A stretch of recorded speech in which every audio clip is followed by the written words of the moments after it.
Book वॉक्सिया में आज हम आपके लिए लेकर आए हैं book summary of think less do more by Peter Hollings. कई बार हम किसी काम को सिर्फ सोचते रह जाते हैं, शुरू ही नहीं कर पाते, क्योंकि हमें लगता है कि हम इस काम को परफेक्ट तरीके से करें। और इसी चाह में हम परफेक्ट टाइमिंग, परफेक्ट सिचुएशन का इंतज़ार करते रहते हैं, जो कि कभी आता ही नहीं है, और हम सिर्फ सोचते रह जाते हैं। इसे ही इनर्शिया यानी कि जड़ता या ठहराव कहा जाता है। इससे बचने का एक आसान तरीका ये है कि अपने स्टैंडर्ड यानी कि मानकों को कुछ कम कर दिया जाए। आप सोचिए, यदि आपको कोई स्किल सीखनी है, जैसे म्यूजिक, डांस या कुछ और ही, तो अगर आप ये सोचते हैं कि कुछ ही क्लासेस में ही आप बहुत अच्छा म्यूजिक सीख जाएं या डांस करना सीख जाएं, तो ये कहाँ पॉसिबल है। और इस सोच के साथ तो फिर आप कभी स्टार्ट भी नहीं कर पाते। ऐसे में आपको लगने लगेगा कि आप अच्छे नहीं हैं। आप खुद को रोक लेंगे कि जब तक आप परफेक्ट नहीं हो जाएं, तब तक आपको ये चीज़ नहीं सीखना है या इसको सीखने का कोई फ़ायदा नहीं है। लेकिन यहीं पर अगर आप अपने स्टैंडर्ड को थोड़ा कम कर दें और म्यूज़िक का एक छोटा धुन सीखने की कोशिश करें या डांस का एक छोटा स्टेप सीखने की कोशिश करें, तो इस सोच के साथ आप शुरुआत कर लेंगे, और एक बार शुरुआत हो जाए तो आगे बढ़ना आसान हो जाता है। इसी तरह जब हम किसी बड़े प्रोजेक्ट के बारे में सोचते हैं, तो वो इतना भारी लगने लगता है कि हम उस पर काम ही नहीं कर पाते। अगर आपको 10 पेज की एक रिपोर्ट तैयार करनी है और आप ये सोच रहे हैं कि ये रिपोर्ट बिल्कुल परफेक्ट तैयार होनी चाहिए, तो ये सोचते ही आपको लगेगा कि ये तो बड़ा काम है और ये मुश्किल काम है। इस चक्कर में आप टाल मटोल करने लगते हैं। लेकिन वहीं अगर आप ये सोच लीजिए कि इस प्रोजेक्ट का सिर्फ एक पैरा मुझे लिखना है, और वो चाहे कैसा भी हो, तो आप आसानी से शुरू कर पाएंगे। हमारा दिमाग फिनिश लाइन को पहले देखना चाहता है, लेकिन जब दिमाग को ये दिखता है कि अभी तो फिनिश लाइन बहुत दूर है, तो दिमाग डर जाता है। इसे दूर करने के लिए आपको सिर्फ इतना करना है कि अपने पहले कदम को आसान बनाना है। जैसे अगर आपको एक्सरसाइज शुरू करनी है, तो आप ये मत सोचिए कि आपको रोज 1 घंटे की एक्सरसाइज करनी ही है, बल्कि आप ये सोचिए कि आपको सिर्फ 5 मिनट के लिए स्ट्रेचिंग करनी है। जब आप स्ट्रेचिंग कर लेंगे, तब शायद आपको खुद ही लगेगा कि कुछ और भी कर लेते हैं।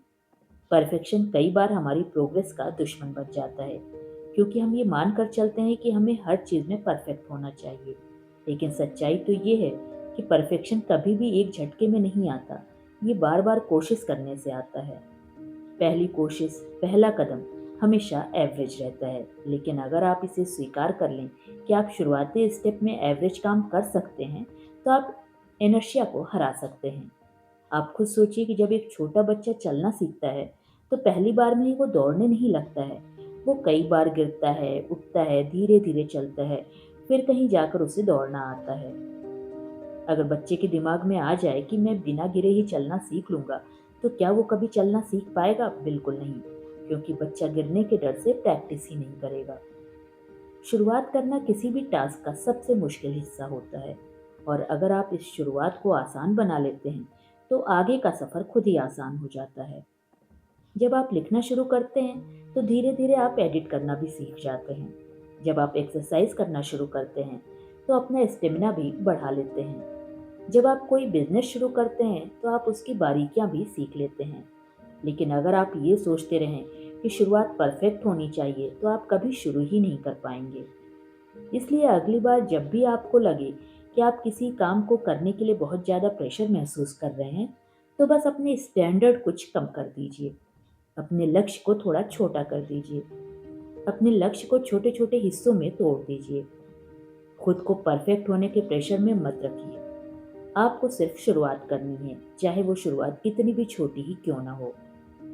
एक बार आप फ्लो में आ जाएंगे, तो इनर्शिया खुद ही खत्म हो जाएगा। हमारे दिमाग में अक्सर ये बात रहती है कि किसी बड़े काम को शुरू करने के लिए हमें मोटिवेशन की ज़रूरत है। जब हम मोटिवेटेड रहेंगे, तभी हम वो काम शुरू कर पाएंगे। लेकिन ये सच्चाई से बिल्कुल अलग है। असल में मोटिवेशन का जन्म एक्शन से होता है, यानी अगर आप बिना मोटिवेशन के भी बस पहला स्टेप उठा लें, तो धीरे धीरे आपको खुद ही मोटिवेशन मिलने लगेगा। जब आप किसी चीज़ को करने लगते हैं, तो उसमें इन्वॉल्व हो जाते हैं, और फिर आपका दिमाग खुद ही आपको आगे बढ़ने के लिए प्रेरित करने लगता है। यदि आपको एक मोटी बुक पढ़नी है, लेकिन आपका पढ़ने का मन बिल्कुल भी नहीं है, तो आप सोच रहे हैं कि जब पढ़ने का मूड होगा, तब मैं पढ़ूंगा। लेकिन अगर यहीं पर आप सिर्फ 2 पेज ही पढ़ने से शुरुआत कर दें, तो आपका दिमाग धीरे धीरे उस प्रक्रिया में इन्वॉल्व होने लगेगा और आप खुद भी चाहेंगे कि कुछ और पेज पढ़ लेता हूँ। यही चीज़ किसी भी काम पर लागू होती है, चाहे वो एक्सरसाइज हो, पढ़ाई हो, या कोई सा भी काम हो, या कोई नया स्किल सीखना हो। यदि आप शुरुआत कर लेंगे तो मोटिवेशन अपने आप आ जाएगा। लेकिन मोटिवेशन के साथ एक समस्या ये भी है कि ये स्थायी नहीं होता। हर थोड़े समय बाद आपका मोटिवेशन डाउन हो जाएगा। तो अगर आप मोटिवेशन पर डिपेंड रहेंगे, तो आपको बार बार खुद को मोटिवेटेड रखने के लिए कोशिश करते रहना होगा। लेकिन अगर आप एक्शन लेने की आदत बना लेंगे, तो आप बिना मोटिवेशन के ही कोई भी टारगेट अचीव कर सकते हैं। वर्कआउट इसका सबसे अच्छा एग्जाम्पल है। बहुत से लोग सोचते हैं कि पहले एक्सरसाइज करने के लिए उनका मन बने, फिर वो जिम जाएंगे। लेकिन अगर वो सिर्फ 5 मिनट की स्ट्रेचिंग करके शुरुआत कर लें, तो उनका शरीर और दिमाग धीरे धीरे उसमें इन्वॉल्व होने लगता है। फिर उनका मन खुद ही करता है कि कुछ और एक्सरसाइज कर ली जाए। यही सिद्धांत हर काम पर लागू होता है। जब आप किसी भी काम को करने लगते हैं, तो आपकी एनर्जी उस ओर शिफ्ट होने लगती है और मोटिवेशन अपने आप पैदा होने लगता है। आप खुद सोचिए कि पहले किसी काम को करने में आपने बहुत आलस महसूस किया होगा, लेकिन जब किसी कारणवश आपने उस काम को शुरू कर दिया, तो आपको मजा आने लगा। इसका कारण यही है कि एक्शन लेने के बाद आपका दिमाग उसी दिशा में काम करने लगता है। कई बार हमें किसी काम की शुरुआत में बहुत बोरियत महसूस होती है, लेकिन अगर हम इसे जारी रखते हैं, तो वो चीज़ धीरे धीरे इंटरेस्टिंग लगने लगती है।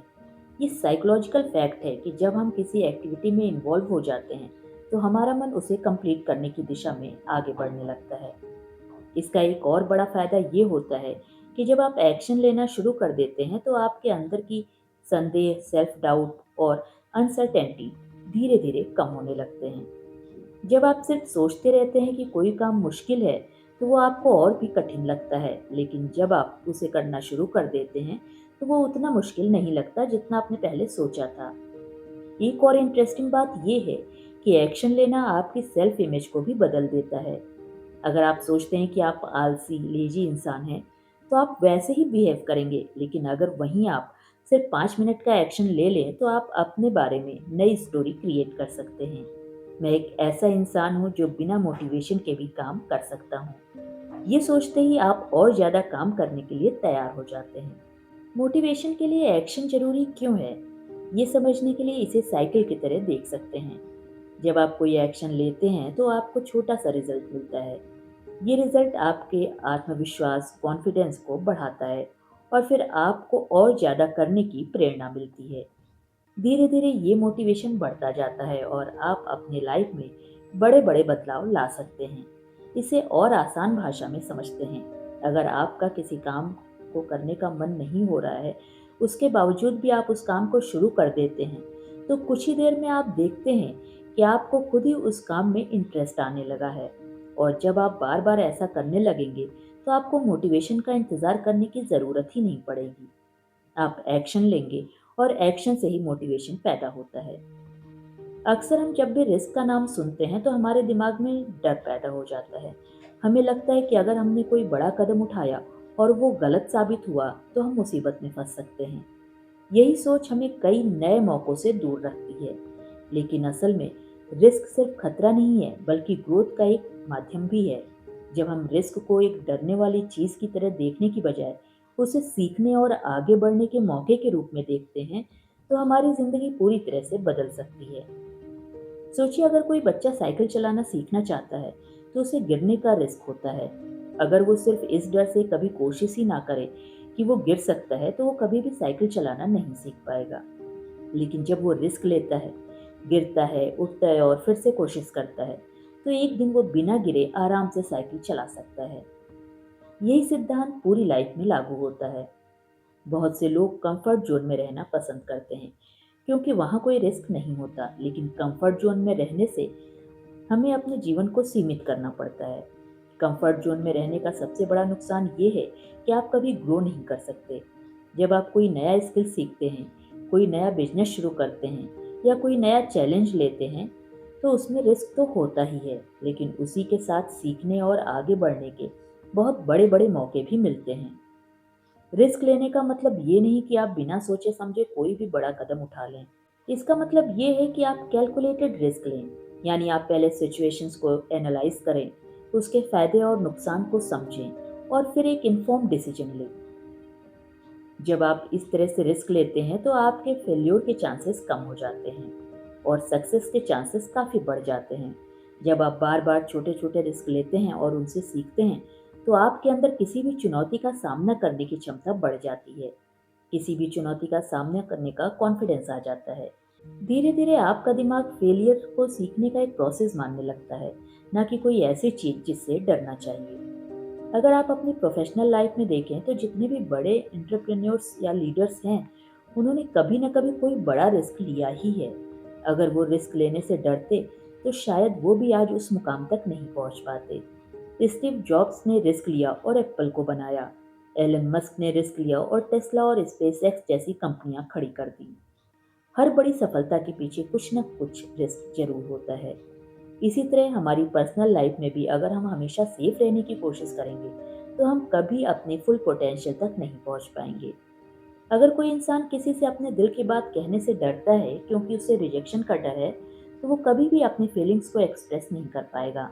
लेकिन अगर वो रिस्क लेता है तो या तो उसे सक्सेस मिलती है या फिर वो रिजेक्शन से कुछ नया सीखकर आगे बढ़ता है। रिस्क लेने का मतलब ये भी नहीं है कि आप हमेशा जीतेंगे ही। कई बार आप फेल भी हो सकते हैं, लेकिन यही फेलियर्स आपको सिखाएंगे कि अगली बार सिचुएशन को और बेहतर कैसे किया जाए। दुनिया में जितने भी सक्सेसफुल लोग हैं वो कई बार फेल हो चुके हैं, लेकिन उन्होंने हर फेलियर से कुछ सीखा है और अगली बार और बेहतर किया है। अगर आप रिस्क से डरते हैं तो सबसे पहले अपनी सोच को बदलें। इसे थ्रेट की तरह ना देखें बल्कि इसे अपॉर्चुनिटी मानें। जब भी आपको कोई नया मौका मिले तो सिर्फ ये नहीं सोचिए कि इसमें क्या क्या गलत हो सकता है, बल्कि ये भी सोचिए कि अगर ये सही हो गया तो आपको इसका क्या क्या फायदा मिल सकता है। ये सोचने की आदत आपको प्रोएक्टिव बनाएगी और आप अपनी लाइफ में ज़्यादा अपॉर्चुनिटीज को ग्रैब कर पाएंगे। रिस्क लेने का एक और फायदा ये है कि आपकी क्रिएटिविटी और प्रॉब्लम सॉल्विंग स्किल्स को ये इम्प्रूव करता है। जब आप किसी नए चैलेंज को एक्सेप्ट करते हैं तो आपको अपने कंफर्ट जोन से बाहर निकलना होता है और नए सॉल्यूशंस ढूंढने पड़ते हैं। इससे आपके सोचने की क्षमता बढ़ती है और आप और भी ज़्यादा कॉन्फिडेंट महसूस करने लगते हैं। इसलिए अगली बार जब भी आपके सामने कोई ऐसा मौका आए जिसमें रिस्क हो, तो सिर्फ डर की वजह से उसे रिजेक्ट मत कीजिए। सोच समझकर एनालाइज कीजिए और अगर आपको लगे कि ये रिस्क वर्थ टेकिंग है तो इसे जरूर लीजिए। हो सकता है कि ये आपका सबसे अच्छा डिसीजन साबित हो जाए और आपकी लाइफ पूरी तरह से बदल जाए। अक्सर जब हम अपने दिन को प्लान करते हैं तो हम एक टू डू लिस्ट बनाते हैं। इसमें हम वो सारे काम लिखते हैं जो हमें पूरे करने होते हैं। लेकिन कई बार हम देखते हैं कि हमारा दिन खत्म हो जाता है और हमारी लिस्ट के बहुत सारे टास्क अधूरे रह जाते हैं। इसका एक बड़ा कारण ये है कि हम उन चीज़ों पर ध्यान नहीं देते जो हमारा ध्यान भटकाती हैं, जो हमें फोकस्ड नहीं रहने देती। इसी वजह से हमें सिर्फ टू डू लिस्ट नहीं, बल्कि एक डोंट डू लिस्ट भी बनानी चाहिए। ये एक ऐसी लिस्ट होती है जिसमें वो सारी चीज़ें होती हैं जो हमें अवॉइड करनी चाहिए, ताकि हमारा ध्यान सही जगह पर रहे और सही प्रोडक्टिव रह सके। अगर आप सुबह उठते ही अपने फ़ोन पर सोशल मीडिया स्क्रॉल करने लगते हैं तो आपका बहुत सारा समय बेकार हो जाता है। आप सोचते हैं कि सिर्फ 2 मिनट देख लें क्या हो रहा है, लेकिन जब दोबारा आप घड़ी देखते हैं तो 2 मिनट के 30 से 40 मिनट निकल चुके होते हैं। इसी तरह अगर आप दिन भर बार बार ईमेल चेक करते रहते हैं या हर छोटी चीज़ पर तुरंत रिएक्ट करने लगते हैं तो आपकी एनर्जी गलत जगह पर खर्च होती रहती है। डोंट डू लिस्ट इसी तरह की चीज़ों को आइडेंटिफाई करने में मदद करती है, ताकि आप उन आदतों से बच सकें जो आपका समय और प्रोडक्टिविटी को बर्बाद करते हैं। इस लिस्ट को बनाने के लिए सबसे पहले आपको ये देखना होगा कि दिन भर में कौन कौन सी एक्टिविटीज़ आपका ध्यान भटकाती हैं। क्या आप हर छोटे ब्रेक में अपना फ़ोन चेक करते हैं? क्या आप अनावश्यक बैठकों में बहुत ज़्यादा समय बर्बाद करते हैं? क्या बिना किसी प्लान के सोशल मीडिया पर बहुत ज़्यादा वक्त बिताते हैं? इन सब चीज़ों को नोट करें और इन्हें अपनी डोंट डू लिस्ट में डाल दें। इससे आपको ये साफ साफ समझ में आ जाएगा कि आपको किन चीज़ों से बचना है। डोंट डू लिस्ट का सबसे बड़ा फायदा ये है कि यह आपको डिसिप्लिन सिखाती है। जब आपके पास ये क्लियर होता है कि आपको क्या नहीं करना है तो आप अपने इम्पोर्टेंट कामों पर ज़्यादा ध्यान दे पाते हैं। मान लीजिए कि आपने अपनी लिस्ट में लिखा है कि सुबह 10 बजे से पहले मैं सोशल मीडिया नहीं देखूंगा, तो जब भी आपका मन करेगा कि फ़ोन उठाकर इंस्टाग्राम या ट्विटर देख लें, तो आपका लिस्ट आपको याद दिलाएगा कि ये आपकी प्रायोरिटी नहीं है। धीरे-धीरे ये एक हैबिट बन जाएगी और आपकी प्रोडक्टिविटी बढ़ने लगेगी। बहुत से लोग सोचते हैं कि बहुत ज़्यादा मेहनत करने से ही सफलता मिलती है, लेकिन वास्तव में स्मार्ट तरीके से काम करना ज़्यादा ज़रूरी होता है। अगर आप सिर्फ बिजी रहने के बजाय अपने समय का सही इस्तेमाल करें, तो आप कम समय में ज़्यादा कर सकते हैं।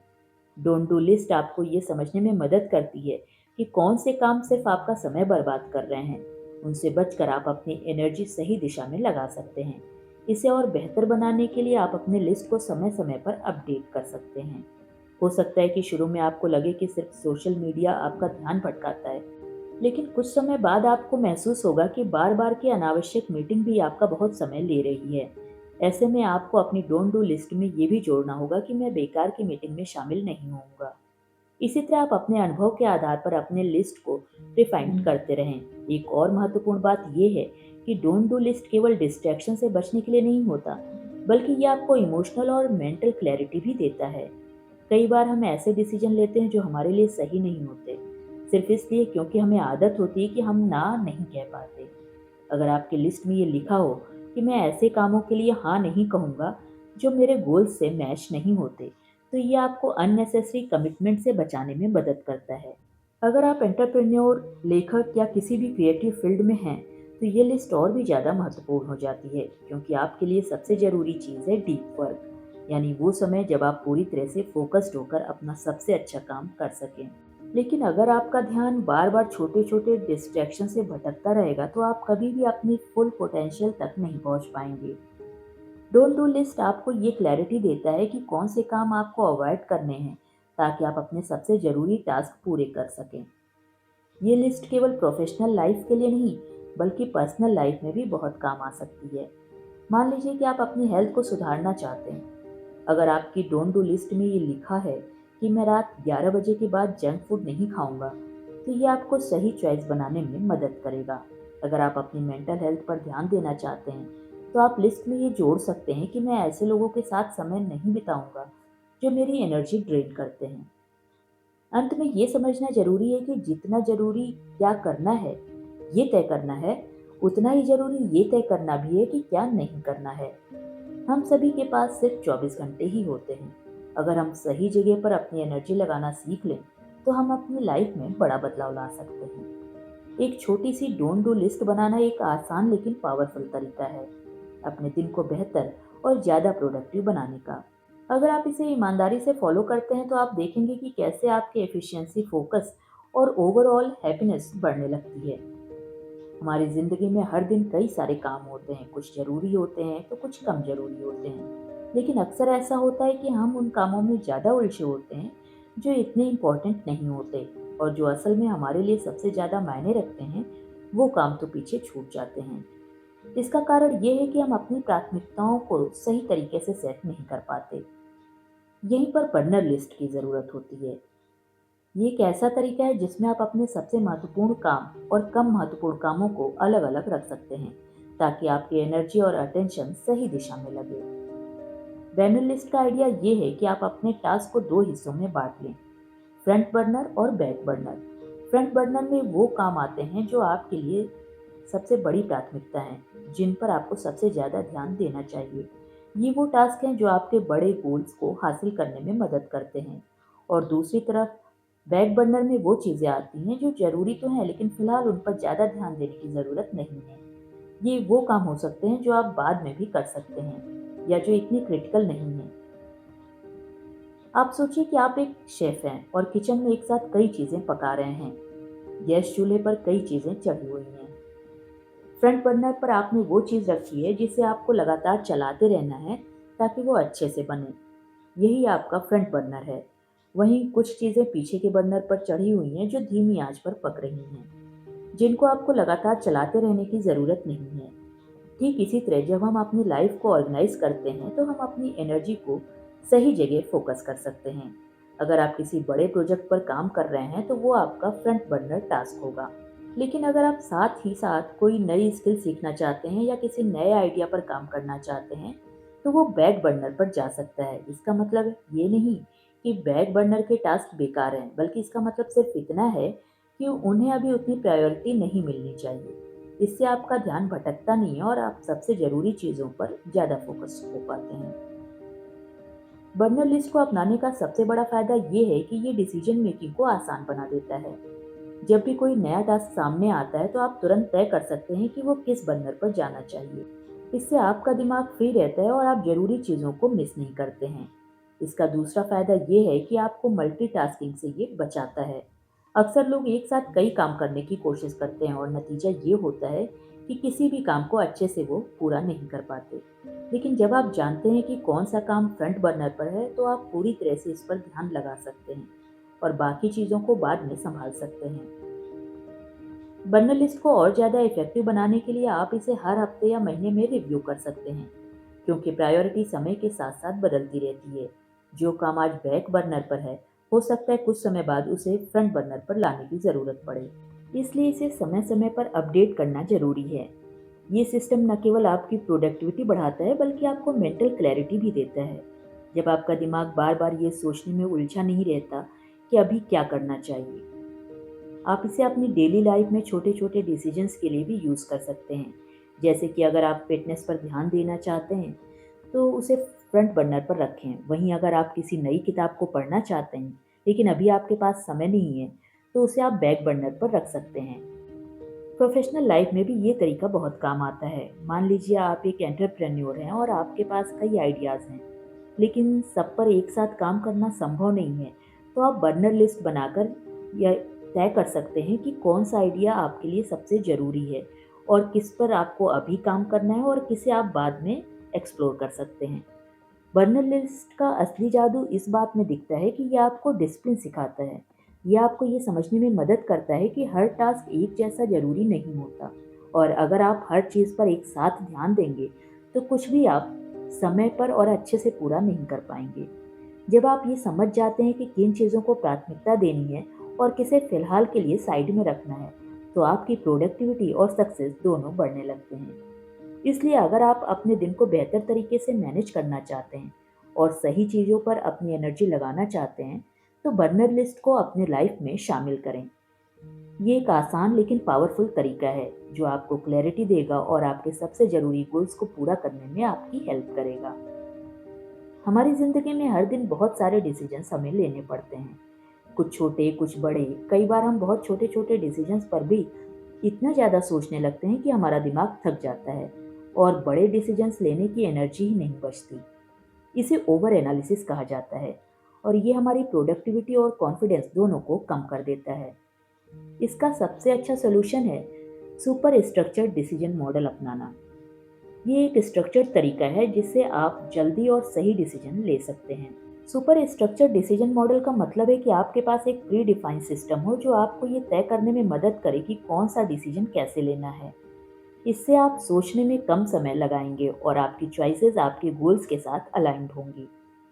ये मॉडल खास तौर पर उन लोगों के लिए बहुत फायदेमंद है जो अक्सर डिसीजन पैरालिसिस का शिकार हो जाते हैं, यानी जब बहुत सारे ऑप्शंस होते हैं और हम यही नहीं तय कर पाते कि कौन सा सही है। इस मॉडल को अपनाने का पहला स्टेप ये है कि आपको ये तय करना होगा कि आप किस तरह के डिसीजंस को ऑटोमेटेड कर सकते हैं। एग्जाम्पल के लिए अगर आप रोज ये सोचने में समय लगाते हैं कि आपको जिम जाना चाहिए या नहीं, तो इसे ऑटोमेट कर लें। यानी कि हफ्ते के कुछ दिन फिक्स करें कि उन्हीं दिनों में आपको जिम जाना है, चाहे कुछ भी हो जाए। इससे हर दिन इस डिसीजन को लेने की ज़रूरत ही नहीं पड़ेगी। दूसरा स्टेप है डिसीजन मेकिंग क्राइटेरिया सेट करना। यानी जब भी आपको कोई बड़ा डिसीजन लेना हो तो आपके पास कुछ प्री डिफाइंड क्वेश्चन होने चाहिए जो आपको सही चॉइस चुनने में मदद करें। जैसे कि क्या ये डिसीजन मेरे लॉन्ग टर्म गोल से मैच करता है, क्या इससे मेरा समय और एनर्जी सही दिशा में लगेगा, अगर मैं ये डिसीजन गलत लेता हूँ तो इसका सबसे बड़ा असर क्या हो सकता है। जब आपके पास ये प्री डिफाइंड फिल्टर्स होंगे तो आप बिना ज़्यादा सोचे समझे सही डिसीजन ले पाएंगे। तीसरा स्टेप ये है डिसीजन से सीखना। अगर आपने पहले कोई गलत डिसीजन लिया था तो उस पर एनालाइज कीजिए कि गलती कहाँ हुई थी और अगली बार उस गलती को अवॉइड करने के लिए क्या किया जा सकता है। इससे आपकी डिसीजन मेकिंग एबिलिटी बेहतर होगी और आप फ्यूचर में ज़्यादा कॉन्फिडेंट चॉइस ले पाएंगे। ये मॉडल न केवल आपकी स्पीड को बढ़ाता है, बल्कि आपकी मेंटल क्लैरिटी को भी बढ़ाता है। जब आप बार-बार सोचने की बजाय एक स्ट्रक्चर्ड प्रक्रिया के हिसाब से डिसीजन लेने लगते हैं, तो आपका दिमाग ज़्यादा रिलैक्स रहता है और स्ट्रेस भी कम होता है। सुपर स्ट्रक्चर डिसीजन मॉडल आपको डिस्ट्रैक्शन से भी बचाता है। जब आपके पास एक सिस्टम होता है, तो आप हर छोटी चीज़ पर ज़्यादा ध्यान नहीं देते और केवल उन्हीं चीज़ों पर फोकस करते हैं जो आपके लिए सबसे ज़्यादा मायने रखते हैं। इससे आप ज़्यादा प्रोडक्टिव और एफिशिएंट बन जाते हैं। अगर आप अपनी प्रोफेशनल लाइफ में इस मॉडल को अपनाना चाहते हैं, तो आप अपने काम के डिसीजन को कैटेगरीज में बांट सकते हैं, जैसे कि urgent task, important but non urgent task और कंप्लीटली अवॉइडेबल टास्क। इससे आपको तुरंत ये समझ में आ जाएगा कि किस चीज़ को प्रायोरिटी देनी है और किसे अभी फ़िलहाल के लिए छोड़ देना है। पर्सनल लाइफ में भी आप इसे यूज़ कर सकते हैं। अगर आप हर बार ये सोचते हैं कि आपको वीकेंड पर क्या करना है, तो आप पहले से ही कुछ ऑप्शन फिक्स कर लीजिए।